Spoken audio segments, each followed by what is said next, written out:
Assalamualaikum warahmatullahi wabarakatuh.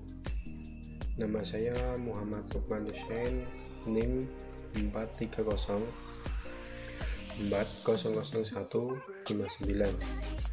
Saya mahasiswa IAIN Salatiga, prodi psikologi, kelas F. Di sini saya akan mengerjakan UTS psikologi perkembangan, yaitu meneliti perkembangan perilaku pada masa toddler. Di sini saya akan meneliti anak usia 2 tahun, yaitu anak atau adik saya sendiri yang saya teliti. Di sini saya akan meneliti perkembangannya, yang perkembangan kognitif. Perkembangan kognitif seringkali diidentikan dengan perkembangan kecerdasan. Perkembangan kognitif merupakan dasar bagi perkembangan inteligensi pada anak usia dini. Pengetahuan masih bersifat subjektif dan akan berkembang menjadi objektif apabila sudah mencapai perkembangan remaja dan dewasa. Hal tersebut senada dengan mengemukakan bahwa anak mampu mendemonstrasikan berbagai pengaruh mengenai relativitas dunia sejak lahir hingga dewasa. Perkembangan kognitif menurut Piaget terjadi melalui suatu proses yang disebut dengan adaptasi. Berikut ini adalah tahapannya. A. Tahap sensori motor 0-2 tahun menggambarkan seseorang berpikir melalui gerak tubuh. Maksudnya, kemampuan untuk belajar dan meningkatkan kemampuan intelektual berkembang sebagai suatu hasil dari perilaku gerak dan konsekuensinya. B. Tahap praoperasional 2-7 tahun. Pada tahap ini, Piaget memberikan penekanan berupa batasan. Pada tahap ini, anak masih belum memiliki kemampuan untuk berpikir logis atau operasional. Anak mulai menggunakan simbol-simbol untuk mempresentasikan lingkungan secara kognitif. Piaget membagi menjadi 2 bagian, yaitu prakonseptual 2-4 tahun dan intuitif 4-7 tahun. C.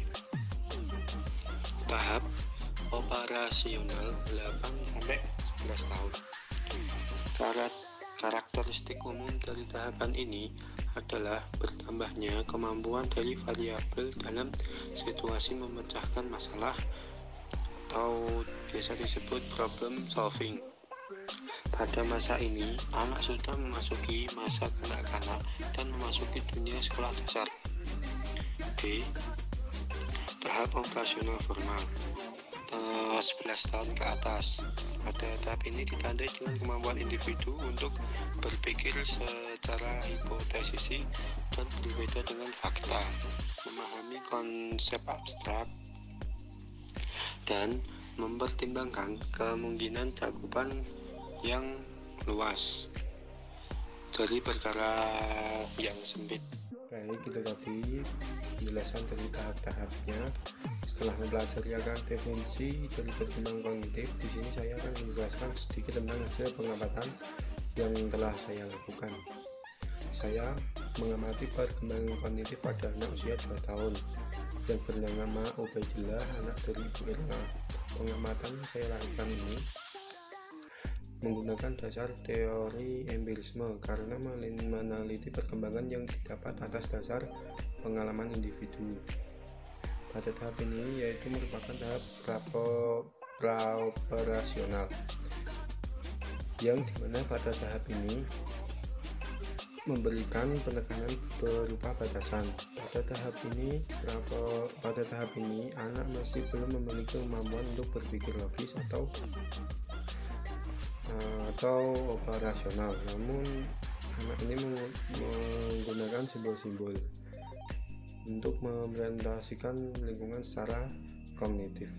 Itu sebagai contoh, adik ini sudah dapat menyebutkan angka 1 sampai 10 secara berurutan maupun secara tak. Jika ditunjukkan bentuk angkanya, adik juga mampu berbicara seperti ingin BAB atau Mbak. Hal ini menunjukkan bahwa sang adik mampu beradaptasi sesuai dengan tingkat umurnya. Selain itu, adik ini juga mampu bernyanyi di beberapa lagu anak-anak, namun dengan ejaan yang kurang jelas. Meski adik ini pintar dalam hal ini, menganalisis, memahami sebuah huruf dan angka, adik ini mempunyai keterlambatan dalam hal pemenuhan kebutuhan nutrisi secara mandiri.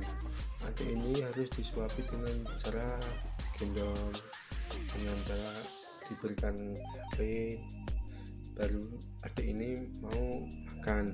Jika tidak, adik ini susah untuk makan.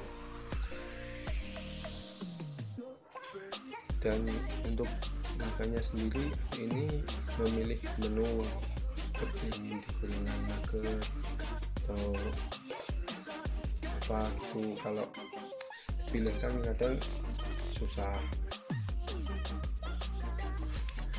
tidak bisa makanan yang keras, harus makanan yang lembut.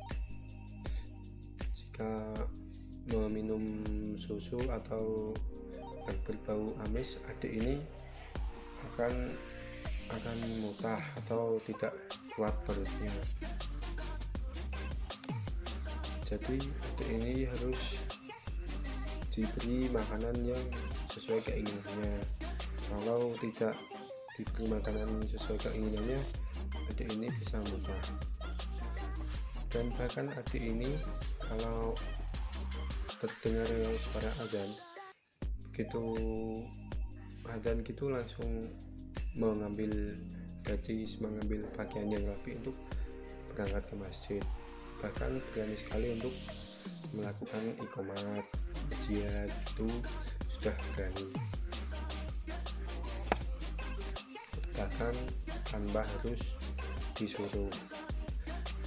Terima kasih, sekian dari penelitian saya. Kurang lebihnya mohon maaf yang sebesar-besarnya, karena saya baru pertama ini meneliti tentang anak. Wassalamualaikum warahmatullahi wabarakatuh.